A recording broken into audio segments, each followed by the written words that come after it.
Oi, gente! Hoje nós vamos falar sobre a prática da vida em comunidade. Lembrando que o pilar para a vida em comunidade é a doutrina dos apóstolos, a comunhão, o partir do pão e a oração, que está em Atos 2:42. Deste modo, vimos que há alguns comportamentos que nos ajudam a manter uma boa prática em vida em comunidade. Os pilares é não deixar de congregar. O que acontece atualmente é que os cristãos, eles desprezam a importância de viver em comunidade. Que também acontecia desde os primeiros anos depois da ascensão de Cristo, quando ele voltou para os céus. Deixarmos de congregarmos, como é de costume de alguns.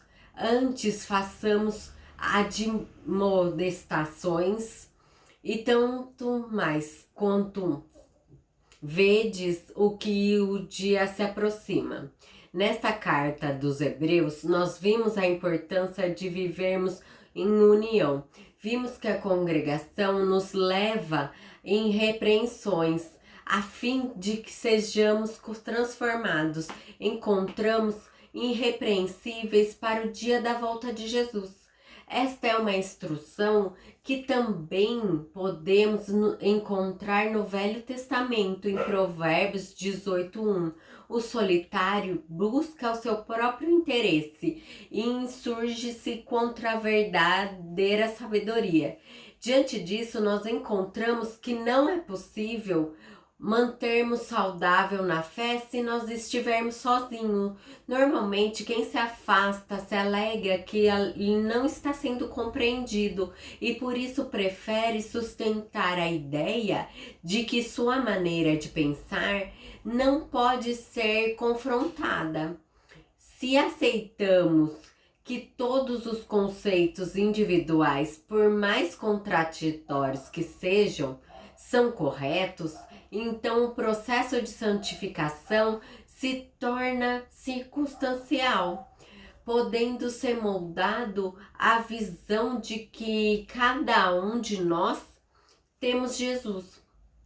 O fato de nós não aceitarmos essa verdade nos gera incapaz de gerar crescimento, uma vez que a medida mediante ao conflito de muitas formas de pensar e de desenvolver maturidade, quando procuramos entender a perspectiva de uma compreensão diferente da nossa, vamos avançar e conquistar a verdadeira sabedoria que diz nas Escrituras.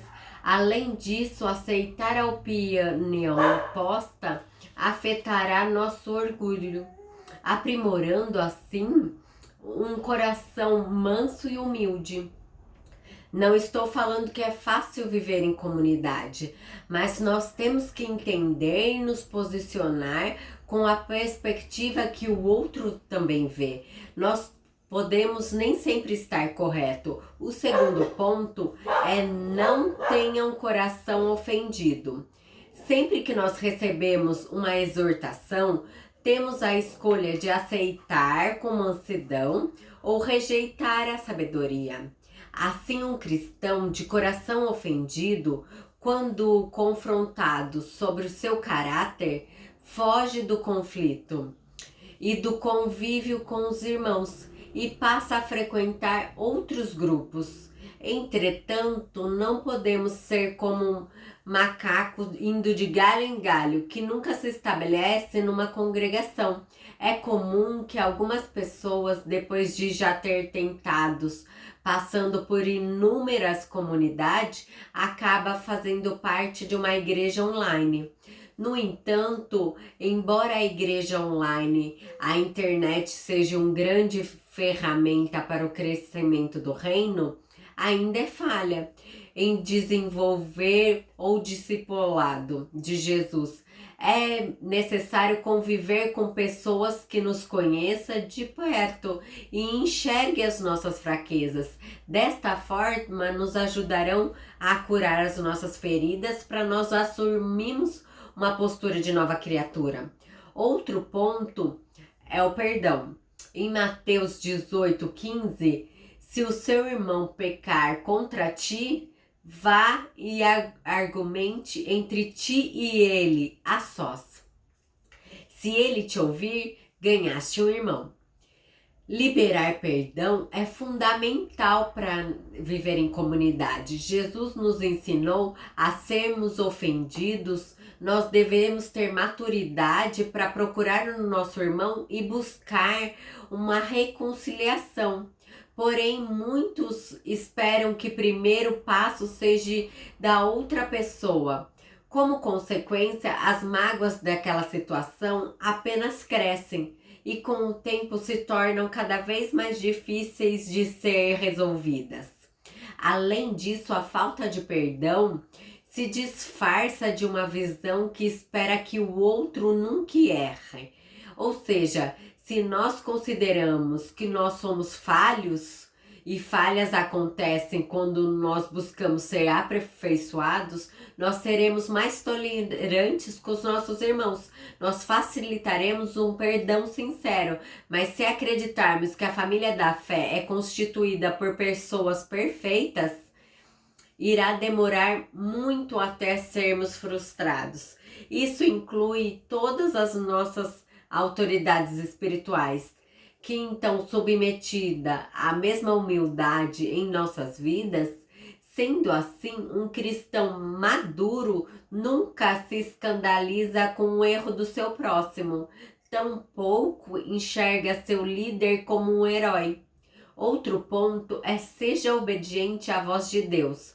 Se nós aceitamos fazer parte de uma comunidade por obediência do Espírito Santo, nós devemos continuar firmes até nós recebermos outras instruções. Mesmo quando a luta surge, trazendo desânimo, dúvida, nós precisamos nos relembrar das palavras que nós recebemos de Deus para a nossa vida, para nós sermos reabastecidos com esperança. Os conflitos são poderosas ferramentas que favorecem o caráter para nós avançarmos na revelação do nosso chamado. Mas aquele que insiste durante o caminho são como sementes que caem num terreno rochoso. Em Mateus 13, do 20 ao 21, fala da parábola do semeador, onde Jesus disse que para nós atingirmos uma estatura de uma árvore frutífera, nós precisamos nos aprofundar a nossa raiz. Mas se o terreno é rochoso, nossa raiz vai ficar exposta e frente aos conflitos nós vamos abandonar a semente da palavra.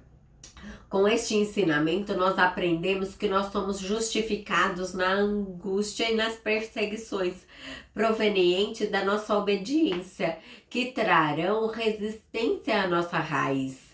Sempre que pedimos que o reino venha e a vontade de Deus seja feita, somos colocados em circunstâncias que edificarão uma base sólida para sustentar aquilo que Ele confia em nossas mãos. Outro ponto importante: existe poder no confronto. Em Provérbios 27, 17, o ferro com o ferro se afia, assim um homem ao seu amigo. Apesar de Provérbios ser poético, sua aplicação no cotidiano é eficaz. Quando um ferreiro afia sua faca, ele dispõe de força e fogo, além de outros metais que serão usados para esse atrito. O trabalho de afiar o corte, a lâmina, é carregado de faísca e também de choque.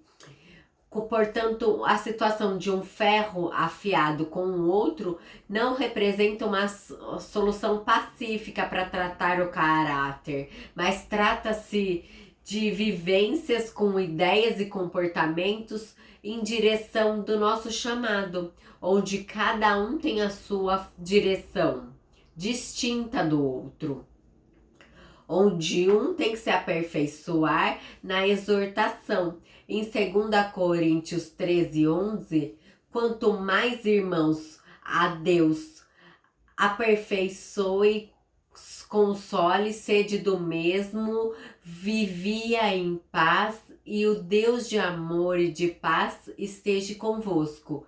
No entanto, vale lembrar que todas as correções devem partir de um lugar de amor em nossos corações. No texto que nós acabamos de ler, Paulo afirma que Deus é amor e paz, e Ele estará conosco, e é onde nós devemos expressar uma atitude madura e zelar pelo cuidado com o próximo. Jesus apontou várias falhas de caráter em seus ensinamentos, mas todos eles estavam envolvendo a compaixão dele pelo homem. O último ponto que eu quero colocar aqui: um servo não escolhe o seu serviço.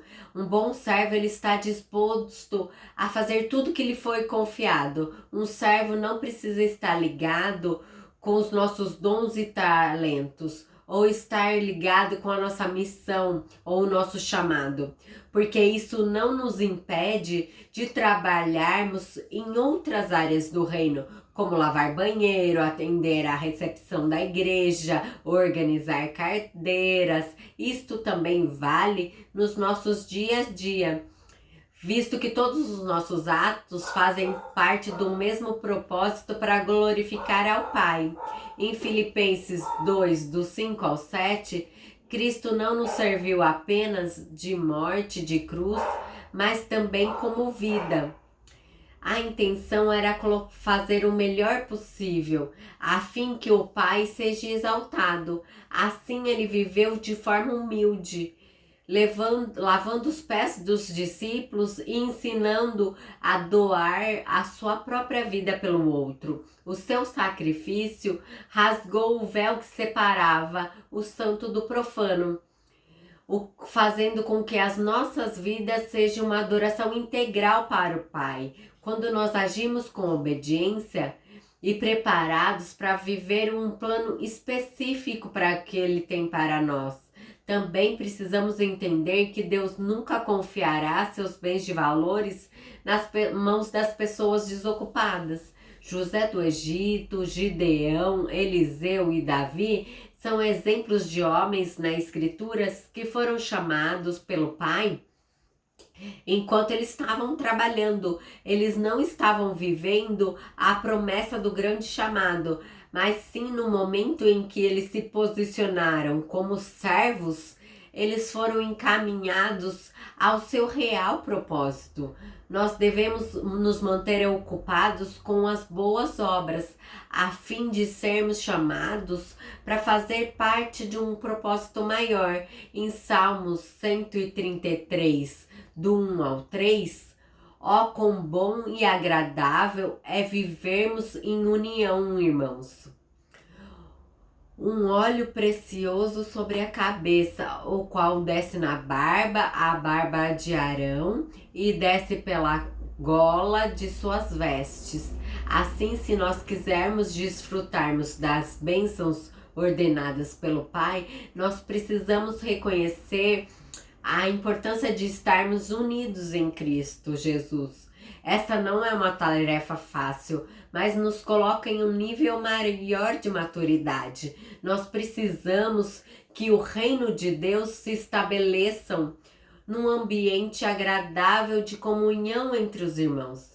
Convide alguém da sua comunidade local para você ter um tempo de qualidade e desenvolver um relacionamento mais próximo, para mutuamente nós aprendermos o que diz em Provérbios 26, 27.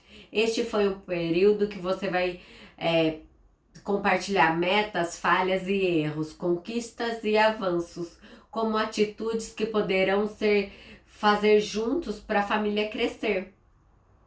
Dê um like, se inscreva no canal. Até!